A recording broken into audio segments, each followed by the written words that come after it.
Good morning.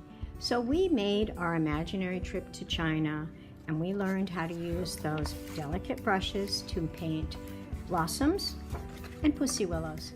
And today we are heading off to Japan where we'll paint a Japanese pagoda. The materials used in Japanese brush painting are the same as those used in Chinese brush painting. The bamboo brush, the ink, and the grinding stone. What we're going to do though is we're going to call it sumi because that's the name of the Japanese brush painting, and we are going to paint a landscape with a wonderful Japanese pagoda and the rising sun. So here's what you're going to need for this project. You're going to need a piece of white paper, 2 pieces of red paper, a circle tracer, your scissors, a glue stick. You will also need your Chinese brush, a black temper cake, and of course, a cup of water. So, as you can see here, and I will also give you a handout, which was given to me by the wonderful people at Deep Space Sparkle, we are going to create a Japanese pagoda with 3 or 4 layers, and you notice they're smaller at the top and they get bigger at the bottom. That's the first step in this process. We're going to create our pagoda and our sun, and then we will paint the details. So to get started, we're going to take our 2 pieces of paper and we're going to get a marker for outlining. On the first one, I am going to do my sun, and I'm going to put my tracer down, trace it,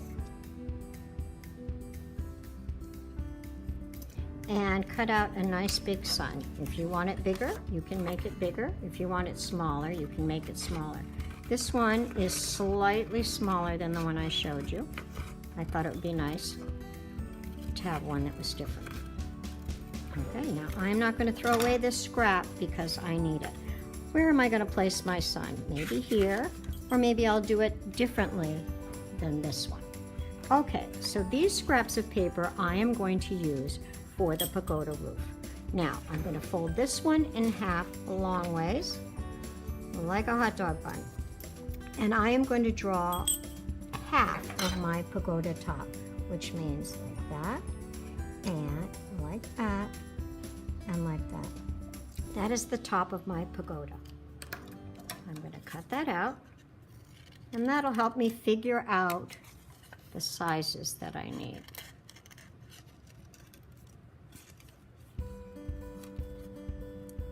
When I open it up, it should make a whole pagoda. And I don't love that shape, so I am adjusting it.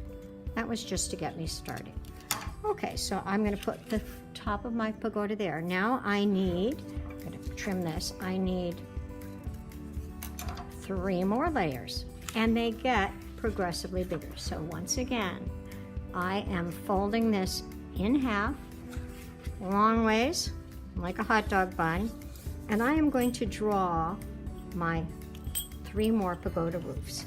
So I think I might change this up a little bit. I might make it go.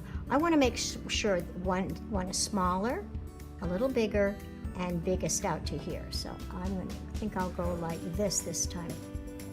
Maybe I'll go like that for my pagoda roof. Now this one, I could start right on that line. I think I'm going to come out to here. Oh, I made a mistake, but it's fine because I'm going to cut that right off. And this one, I want to come all the way out to the side. And I will cut these out.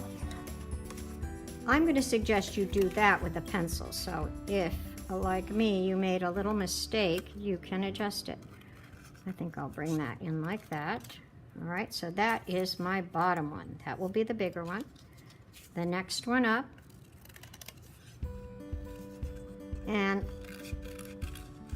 let's see how it looks. I can always adjust it. I'm going to put my ugly tracing lines down so you don't have to look at those.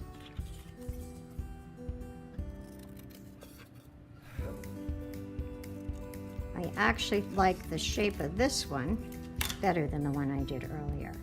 And they have pagodas like this both in Japan and China. When I went to China, I visited several. Okay, so there is the basic shape of my pagoda. If you want, you might want to make that, you can adjust them. I'm going to make that one a little smaller. I'm happier with that. I think that looks pretty good. So I am going to put this one over in this side of the paper. Having a look at it. Once I like it, I'm going to glue it down, and then I will paint the details in. So I have my red papers glued down, and now I'm going to paint in the details of my pagoda. I can design my own, and I can refer to this handout for ideas. So I'm going to get my brush wet. I have a delicate Chinese brush here. If you can't find one that's quite fine enough, I also have these that come to a very nice point. Okay, so remember, when you put the ink on your brush, you stroke and roll your brush, you bring it to a fine point, and I think it is also a very good idea to have a test paper, so you can test it out. Bring it to a point, try to get a nice delicate line. You might even want to practice on your test paper drawing parts of your pagoda. But I'm going to be brave and charge ahead. So I'm looking at this for ideas. Remember, you're putting your brush straight up on tiptoe. I like the idea of the little lanterns or tassels coming down. I think I'll do that. Maybe I'll put one on each side. And I will start my building. Do I want just some lines? Do I want to have a window or a door? I think I like that dark window. I'll put that in here. Fill it in.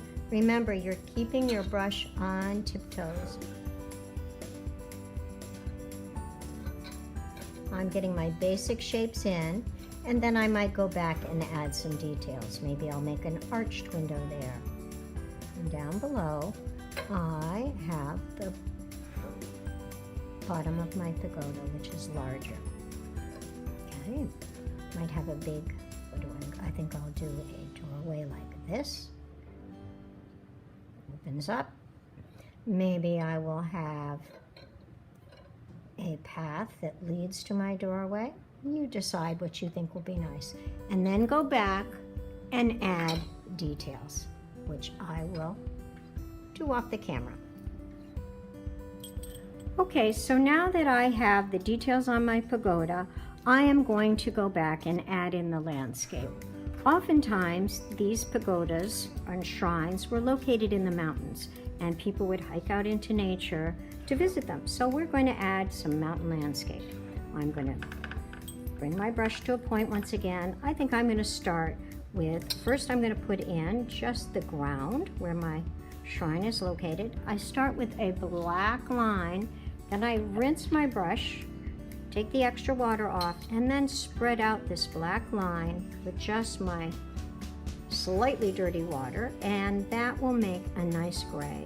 In both Japanese painting and Chinese painting, you'll see some wonderful variations, some lights and darks using just black. I'm going to get my brush black again, and I'm going to do my mountains. Again, straight up and down. Maybe my mountains, I'm going to do a hop over trick. The mountains are going to go up behind here. Again, rinsing your brush so that you can have a bring down that black down low. I'm not going side to side. I'm bringing it carefully down, careful around your pagoda. You don't want to turn that gray. And I can make a soft, misty mountain in the background. So I've got my misty mountain in the background, and now I need some details in the foreground. I think I'm going to switch to a very skinny brush here. Maybe I will make a little tree. You know how to use your brush straight up and down on tiptoes to make a nice tree. Add some details that way. There's another fun way to do it. And what I'm doing is getting a lot of ink on my brush, and this part you would have to do outside so you're not blowing on anybody, but I blow with a straw. And that didn't work out the way I wanted, but I'm not going to give up. I'm going to put a little more ink right here and blow it upwards. And that makes one of those gnarly ancient trees that you often see in Japanese painting. Next, I think I will add the gate to my shrine. And this picture shows you the shape. I have a line down, then a curved line at the top, another curved line, maybe a little sign for here, and maybe another little one here. You notice how bigger, a little bit smaller, and smaller still. And if you want, you might put some on the side. You decide what looks nice. Take your time, go back, add some detail. Maybe you want some bamboo here and there. What would look nice on your picture? The final touch is to soften the sky. I'm getting a little gray water on my brush and adding some soft misty clouds in the background.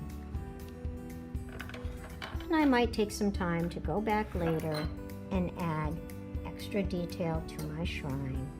You get the idea. Have fun. Take your time to do a really nice job. And one final touch we're going to do is we are going to add, like I have here, the little chop signature. And today I'm going to do it with a little